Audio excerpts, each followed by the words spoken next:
नमस्कार दोस्तों, अगर आप लोन एजेंट हैं या लोन का काम करते हैं तो मैं आज आपको ये बताना चाहूँगा कि किस कैटेगरी के पर्सन को कौन सी बैंक एनबीएफसी या प्राइवेट बैंक लोन देती है। मतलब कि कोई भी पर्सन है, चाहे गवर्नमेंट एम्प्लॉय या एमएनसी प्राइवेट प्रोप्राइटरशिप फर्म में काम करता है, तो उसको कौन सी प्रेफरेंस देगी। देखो, सबसे पहले आप ये समझो, हमने हर किसी व्यक्ति को उसकी एक कैटेगरी में कैटेगराइज कर रखा है बेस्ड ऑन द सैलरी और द कि वो जिस कंपनी के में काम कर रहा है उसके स्टेटस पे। अगर बात करी जाए तो जो मेन कैटेगरी आके निकलती है वो निकलती है सबसे पहली सेंट्रल और स्टेट गवर्नमेंट एम्प्लॉय, दूसरी एमएनसीज और पीएसयूज के एम्प्लॉय, फिर तीसरी प्राइवेट सेक्टर में एम्प्लॉय, चौथी प्रोप्राइटर पार्टनरशिप फर्म के एम्प्लॉय, पांचवी सेल्फ एम्प्लॉयड, छठी अनएम्प्लॉयड। सबसे पहले हम बात करते हैं गवर्नमेंट जॉब्स वालों की। देखिए, अगर कोई भी व्यक्ति अगर गवर्नमेंट जॉब में है, सेंट्रल गवर्नमेंट हो, चाहे स्टेट गवर्नमेंट हो, चाहे डिफेंस हो, चाहे पुलिस हो या किसी भी तरह की, उसके लिए जो प्रेफरेंस कैटेगरी आती है, सबसे पहले उसको प्रेफरेंस देनी चाहिए एसबीआई में, कि एसबीआई में उसका लोन हो जाए सबसे कम रेट ऑफ इंटरेस्ट, सबसे कम प्रोसेसिंग फीस।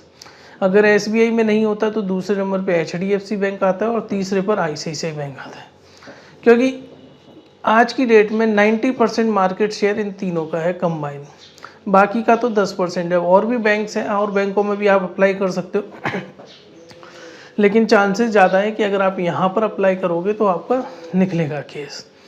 रीज़न होता है एक तो जॉब स्टेबिलिटी। गवर्नमेंट एम्प्लॉय की जनरली जॉब स्टेबिलिटी माना जाता है कि तब तक वो रिटायर नहीं हो जाता तब तक वो वहीं काम करेगा। दूसरा, decent salary. Generally government employees की अगर आप बाबुओं की सैलरी लो तो 50,000 से कम नहीं मिलेगी और ऑफिसर कैटेगरी में 1 लाख से कम की सैलरी नहीं मिलेगी।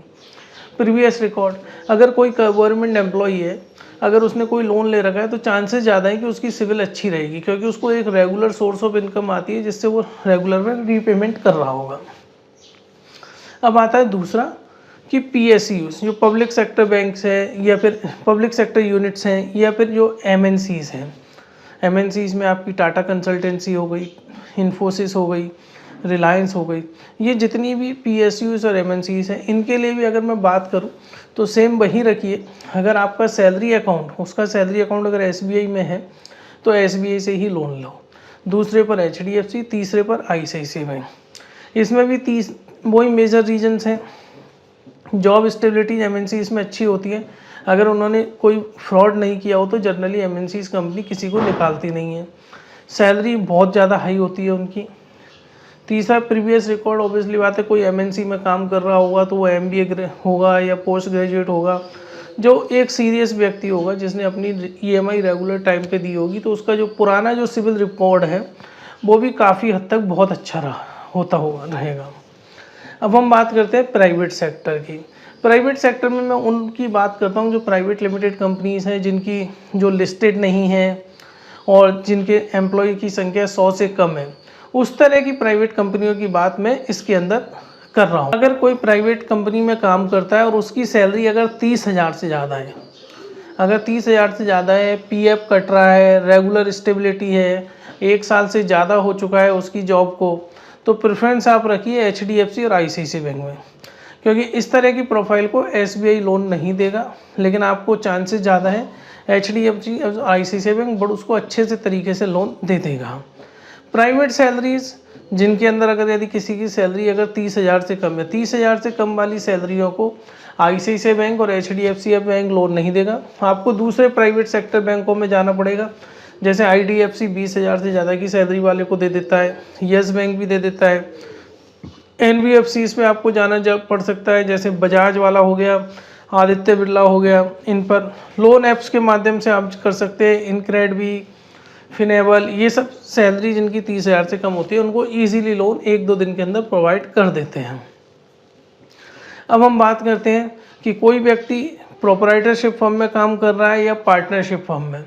जनरली प्रॉब्लम क्या होती है कि एक तो कंपनी का ज़्यादा पुरानी स्टेबिलिटी नहीं होती विंटेज, क्योंकि कंपनी 1-2 साल में ही खोली गई होती है। पीएफ नहीं कटता, टीडीएस कटता है, सैलरी रेगुलर नहीं आती, कभी 2 महीने की सैलरी आ गई, कभी महीने भर की सैलरी आ गई। कंपनी रजिस्टर्ड नहीं है तरीके से, तो इस तरह की प्रॉब्लम्स आती हैं प्रोप्राइटरशिप और पार्टनरशिप। पीएफ नहीं कट रहा है, इर्रेगुलर सैलरी है, सैलरी स्लिप नहीं मिलती, तो इस तरह की प्रॉब्लम आती है। दूसरा, जिनको अगर कैश में सैलरी मिलती है उनको कोई भी बैंक, एनबीएफसीज या लोन ऐप नहीं करते। जिनको भी कैश में सैलरी मिल रही है उस वाले केस को कभी भी आप मत उठाना।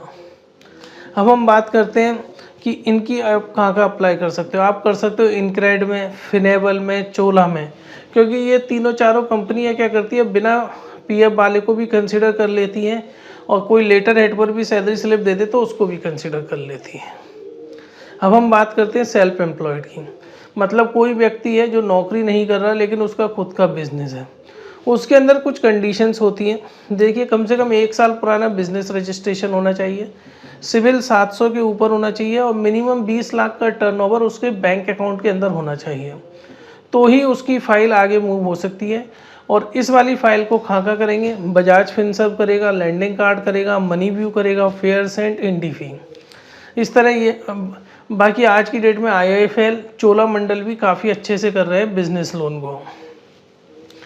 अब बात करते हैं अनएम्प्लॉयड की, जिसको कोई जॉब नहीं, उसको कोई भी लोन नहीं देगा। अनएम्प्लॉयड व्यक्ति को, जिसको सोर्स ऑफ इनकम नहीं है, उसको कोई भी लोन नहीं देगा। या कोई व्यक्ति अगर जॉब के लिए सर्च कर रहा है उसको भी कोई लोन नहीं देगा, क्योंकि कोई भी बैंक या एनबीएफसी आपको लोन तभी देती है तब आपकी स्टेबल सोर्स ऑफ इनकम होती है। फ्रेंड्स, आप भी अपने किसी फ्रेंड्स या रिलेटिव की फ़ाइल हमें रेफ़र कर सकते हैं। कनेक्टिंग.फिनसर्व प्राइवेट लिमिटेड कंपनी है हमारी, बहुत बड़ी फाइनेंस कंपनी है।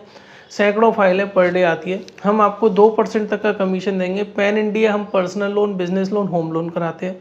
फाइल रेफ़र करने के लिए ऊपर दिए हुए व्हाट्सएप नंबर पर आप हमसे संपर्क कर सकते हैं। तो फ्रेंड्स, मेरा वीडियो देखने के लिए धन्यवाद। Thank you.